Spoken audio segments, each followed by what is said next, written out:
All right. Couple things. We'll probably go over the test sometime in the next week. Still a couple stragglers haven't taken it.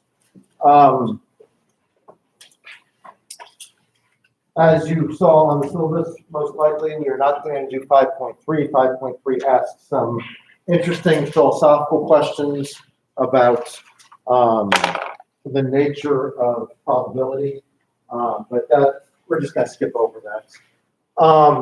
Next week, of course, we have spring break as part of the week, or as I call it, random day off. The administration doesn't want you going down to Florida or something. I think that's why they only gave you 2 extra days off. So enjoy, take a break, be restful. Don't do anything crazy and get COVID risky. Let's see, anything else logistical? Oh, next week on Wednesday, I will give you the mathematical inductive logical formula that maximizes your opportunity at marrying the best possible person. So don't miss out next Wednesday. I will give you my magical formula for true love. Today, we will be reasoning from a sample. Again, somebody took my software off this kiosk when they switched to computers, so I have to put in another work order, get that done. Hopefully that will be done by next week. So today we're going to talk about reasoning from statistical samples. This is important. This is how medical studies are done. This is how political surveys are done. Sometimes advertising relies on this. One famous one was, of course, 3 out of 4 dentists recommend Trident, and so forth. So here's what proper sample-based inductive reasoning looks like. Looks like this.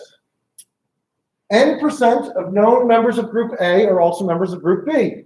A large and varied representative group of A's have been examined. Therefore, probably roughly N% of all A's are also B's. In English, it sounds like this. 75% of known CNU students are from Virginia. A substantial random sample has been examined. Therefore, probably roughly N% of CNU students are probably from Virginia. The probably is important. The roughly is important. This is not precise strategy for reasoning. To get a genuine representative random sample is important. So one way you could go wrong on this, let's say the only students I can find to survey are hanging out in the commuter lounge. And I were to survey a bunch of CNU commuter students about where they live. And I found out that 100% of the students in the commuter lounge are residents of Virginia and from Virginia. Should I then reason from that to the claim that all CNU students are from Virginia? No, that would be very foolish. Obviously, commuter students, by definition, live nearby, which means they live from Virginia, and that is not a proper random representative sample. So hang out in the commuter lounge in that case for this issue makes the sample non-random and not representative. So, but it's not always as obvious as that when you have tainted the sample or skewed the sample in some way. One important principle: larger samples are always better. Larger samples are always better. And what makes a good sample is also relative to the overall size of the group. So a sample of 100 CNU students for a statistical survey might be good, might be enough. But if you want to predict the voting behavior of the whole United States, 100 U.S. voters is not. Why? Because with CNU, you're trying to represent 5,000 people. With American voters, you're trying to represent over 100 million people. So you need what makes a good sample is relative to the larger size. Second, we need a random sample, a properly varied sample that actually accurately represents the whole group. So we need a variety in the sample so that the sample is similar to the overall group it's trying to represent. Otherwise, the sample might not really be random and might not really be representative of the whole group. So for example, if we were to poll 300 people from Chicago on their views of former President Obama, that would skew the sample. Why? Obama is from Illinois, and he was always very popular in Chicago. In the same way, if I wanted to find people who were big fans of George W. Bush, who's from Texas, I might ask 100 voters from Texas. And that way it would skew the sample and would make him look much more popular than he might actually be. Polling 100 students in a literature and sexuality class about their sexual habits. This actually was a real survey when I was a student at Rutgers. There was a professor who taught this very famous literature and sexuality class, and he did sort of surveys of his students, not surveys of their behaviors, and he concluded that American youth at college age were really experimental and had lots of sexual partners and stuff. Why? Well, because he skewed the sample by only surveying students in a literature and sexuality class. Or to say it differently, if you are conservative in your sexuality, you probably aren't taking the literature and sexuality class. Again, in a certain sense, this is common sense, but often people miss these things. So there are lots of subtle ways to skew your sample, so that your sample is not actually genuinely random. We also need a cautiousness in the conclusion. Conclusions need to be probabilistic and humble rather than aggressive and strong. There's always a margin of error, and occasionally a sample, even if you do everything right, will be very misleading. Will be an outlier, as they say. So often there's a margin of error. It can be 3 or 4% most oftenly. So if you're reading something and the stat is 45% of people think something or do something, because of the margin of error, let's say the margin of error is 4%, what the 45% stat really means is approximately 41 to 49% of people think something. So if you are doing like an election poll and you say candidate A has the support of 46% of people and candidate B has the support of 44% of people and 10% are undecided, well, that doesn't really mean candidate A is really in the lead. I mean, just the margin of error could be that he only has 42% of the support and candidate B might have 48% of support. And who knows what the 10% of undecided people are going to do. So, so a lot of these times, these surveys are not very helpful. At the very least, it's important to read them closely enough to understand what exactly is being claimed. So the more specific the conclusion is claimed, the weaker the argument. Saying exactly 85.43% of something has a trait is more poorly supported than saying between 80 and 90%. All right, I don't have my software, but I do want you to play along and try to see and analyze each of these arguments and think about it. Of 200 students at Loyola Chicago Law School, 15% are from Chicago. Therefore, probably 15% of Loyola University students are from Chicago. Is that sample too small? Is it unrepresentative? Is the conclusion too specific? Is it a strong argument?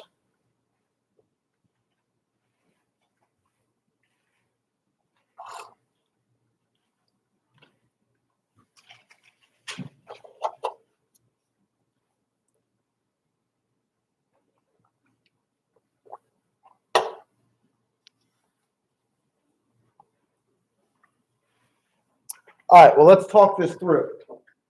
The sample is not particularly small. As I said, 100 CMU students for a school of about 5,000 isn't too bad. Loyola is a little bigger, but 200 for a larger university isn't too bad. The main problem is going to be the unrepresentative nature of the sample. The behavior of law school students in choosing a law school is different than the behavior of general undergrads. So let me put it this way. When going and choosing a law school, people are more likely to travel farther away than even across state lines. Certainly outside of the local Chicago area. Why? Two reasons. One, there are just fewer law schools and fewer options. A lot of people don't live in a place where they have the option to just stay at home and go to law school. And two, the law school that you choose will have a much bigger effect on your career than the undergraduate school that you chose. So there's a good case to be made that surveying the law school students is not going to be a random representative sample of the broader behaviors of general Loyola students. The conclusion's okay, saying probably 15%. Yeah, that's all right. I mean, that's okay. But so all that to say, again, there are lots of subtle ways that you can skew the data without even trying or thinking. Gensler's from Loyola, by the way. That's why he keeps using examples like this. He's also from Chicago, which is why he often uses like Chicago sports teams and such. Of Loyola students whose social security number ends in 3 and 1, exactly 78.4% are born in Chicago. So probably 78.4% of all Loyola students are from Chicago. Yes? I had a question about the last. Sure. So in the textbook, the way it's phrased is that they found that 50% were born in Chicago, and probably 50% of all Loyola students were born in Illinois. So when I'm representing Good. Yeah, I really, good catch. I did not catch that shift from born in Chicago to born in Illinois. Yeah, that seems like it seems like comparing apples and oranges, or at least apples and much bigger apples. So that's a problem right there. I'm not even sure how to categorize that problem. Most likely that's an unintentional move. That's like a typo, basically a typo. But good catch, and you're right, you should not move from percentage of people born in Newport News to people who are born in Virginia. Because obviously there's a much bigger group that's going to be born in Virginia. You want to compare like to like whenever possible. All right. So back to the Loyola students and their social security numbers. Those that end in 3 and 1, exactly 78.4 are from Chicago, or born in Chicago. So probably 78.4% of all Loyola students are born in Chicago. Again, same question. Is the sample too small? Is it unrepresentative? Is the conclusion too specific, or is it a strong argument?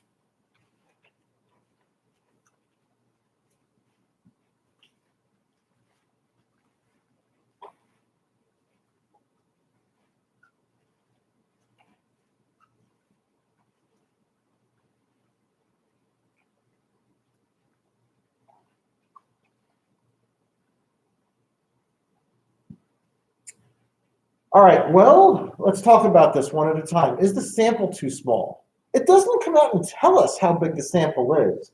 And there's kind of an ambiguity in how you can read it. If you read it as of Loyola students whose social security number ends in 31, that would probably mean about 1%. That's probably a little small. That's not a small sound, it's probably a little small. The conclusion is pretty specific, exactly 78.4. That's too specific. That's more specific than it should be. There's also a weird way that this might be unrepresentative. Can anybody tell me how you get assigned your social security number?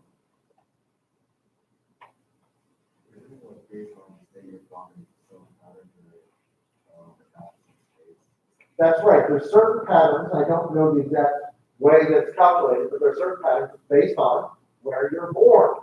So maybe ending in 3 and 1 is like the local social security number for Chicago. Much in the same way the local zip codes for the local areas here all start with 236. 236 something something.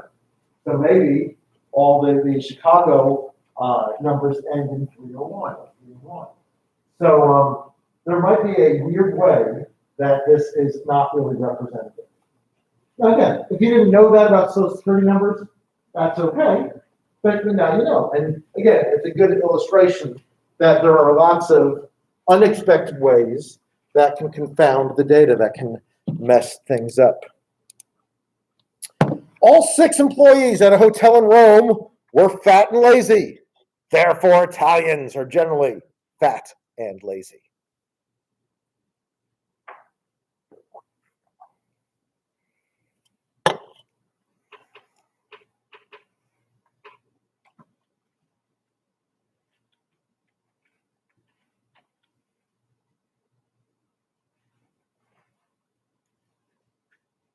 So what do you all think? Yeah, the sample's kind of small. I mean, it's going from 6 to a country of billions. That's a problem. Anything else that might be a problem? Yeah, why might it not be representative? Yeah, I mean, maybe it's just that one hotel. You know, maybe the owner just doesn't care and they're not accountable at all. Maybe they all have a really good union and they can never be fired. Yeah, there might be other things. There's nothing to say that this is employed for Italian people.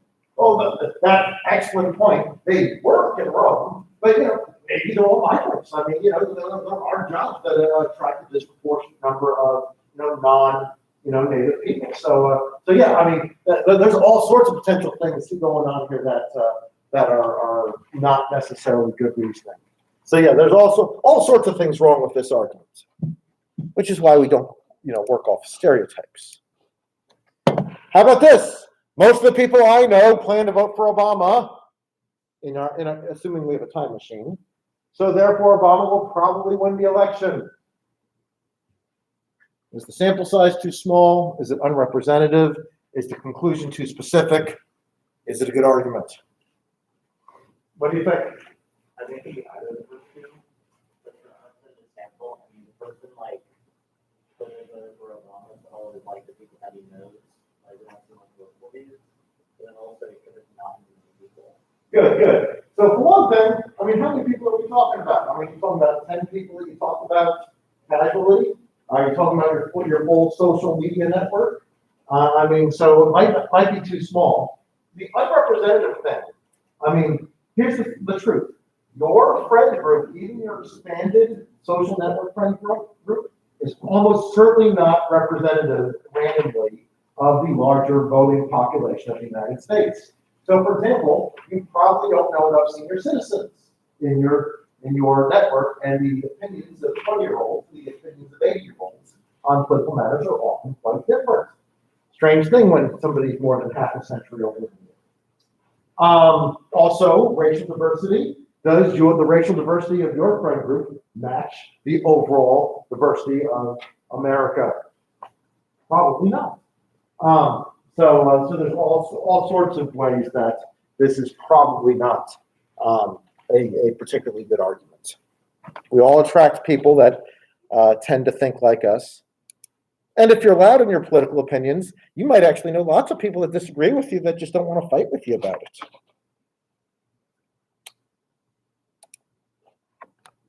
How about this? The sun has risen every day in human history, so the sun will likely rise tomorrow. Sample size too small, not representative, conclusion too specific, or strong argument.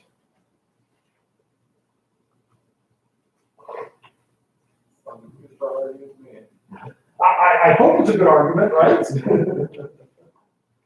I mean, it's not airtight, it's just probably, right? Likely. More likely than not, I'll put some money on that. And that way, if I lose, I'm not here to beat that.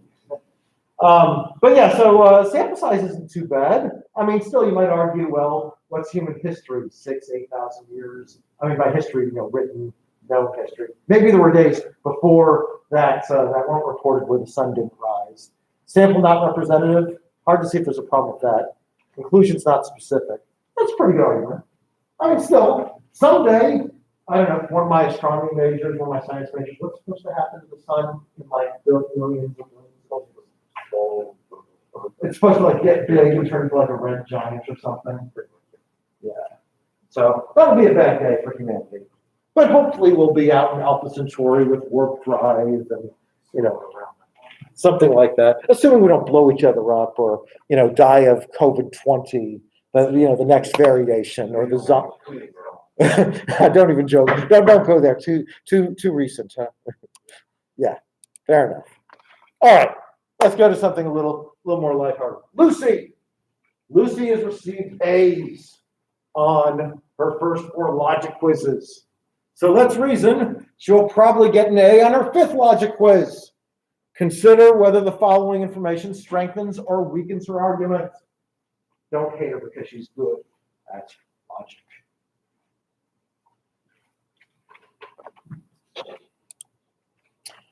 All right, Lucy has been sick the past few weeks and has missed most of her classes. Does that strengthen the argument, make it more likely that she will get an A on the 5th logic quiz? Does it weaken the argument, make it less likely that she will get an A on the next logic quiz? Or does it have no effect on the probability? What do you think? Yes, ma'am. I'd say it weakens the argument. Yeah, why? Because if she's missed the past few days of class, she hasn't really learned all the information that would be on it.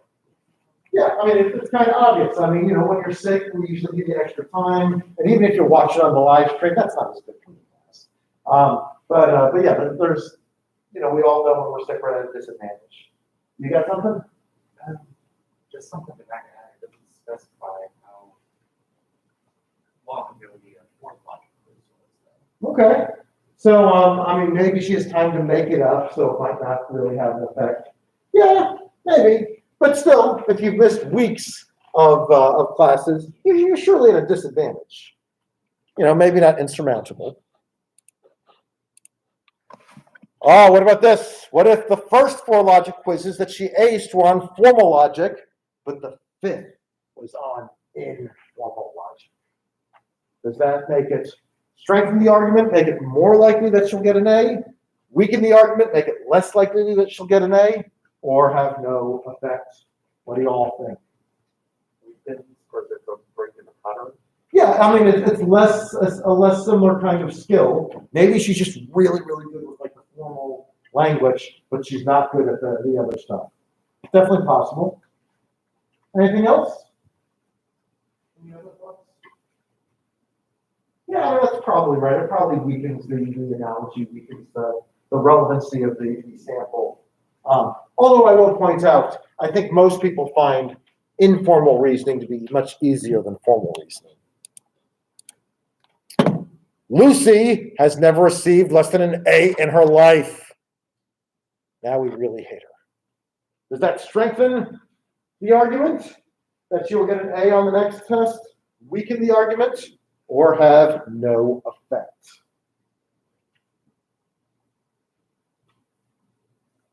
Yes, sir. Strengthen the argument because she's going to be track record of, regardless of what that material's on, that she's going to get Good. She's a high achiever. She's consistent. In effect, that actually greatly enlarges the sample size that we're working for. Before, it was just 4 instances of her getting A. Now we have hundreds of instances of her getting A. So it makes the sample size that we're working on much larger. And the predictive power much stronger. So that's what. Any other thoughts on Lucy never getting less than an A?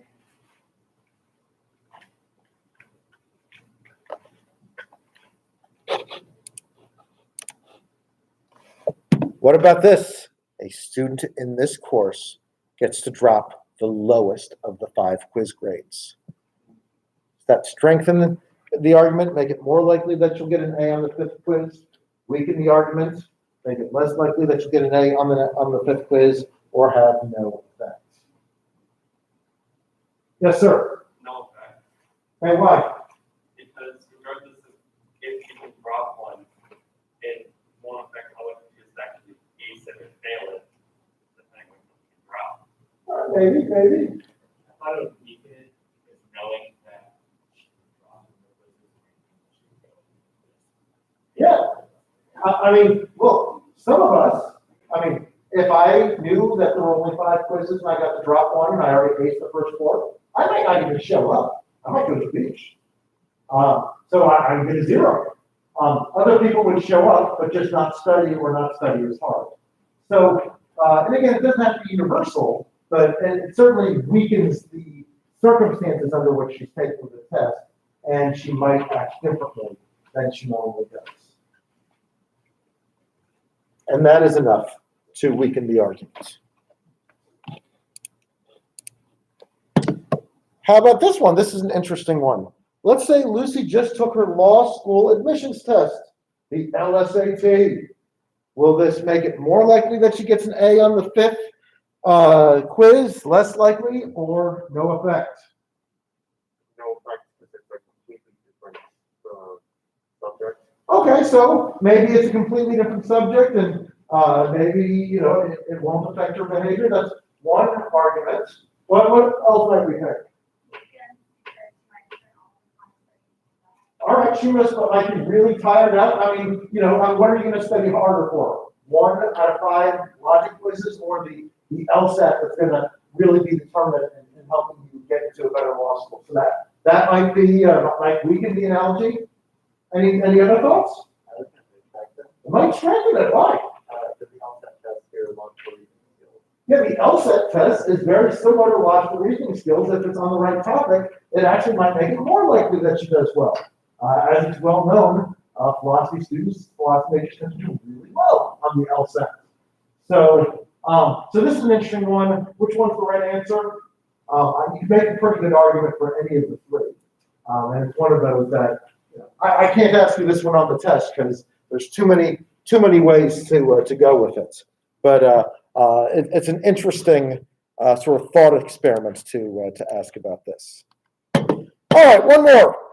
The teleological argument for the intelligent designer. The universe is orderly, like a watch that follows complex laws. Most orderly things have intelligent designers.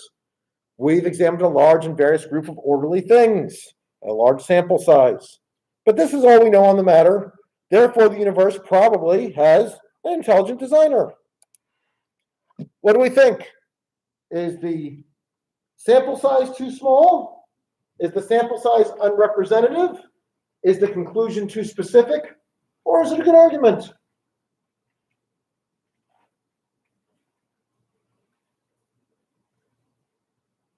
What do you think? I would say it's unrepresentative because I would argue that the universe and the clock are 2 completely different things that are not compatible. Good. Yeah, if there's a problem, I really think that is that's the point I would push on most strongly.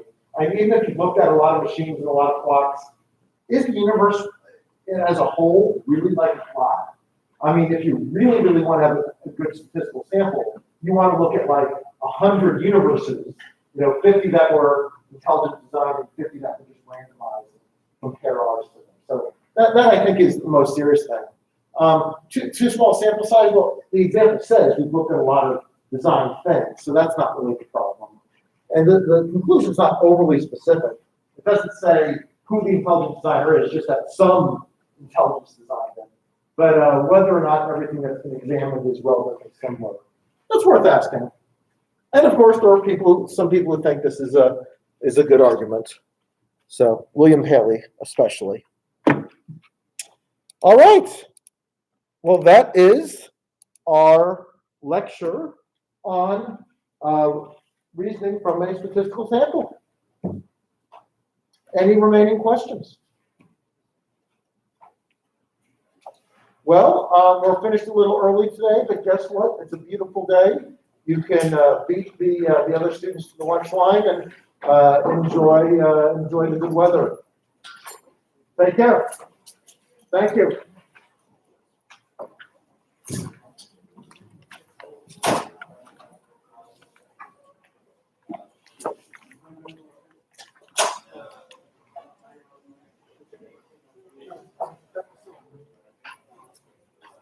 Yes.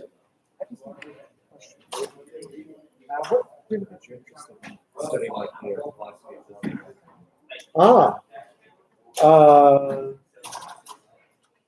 That's a good question. Part of it was the people I wanted to work with at SLU. I was kind of bouncing around potential topics, and my advisor said this is a topic that, there's interest in, but not enough written on. I think for my own life, I mean, I've got a sort of dramatic love story in some senses.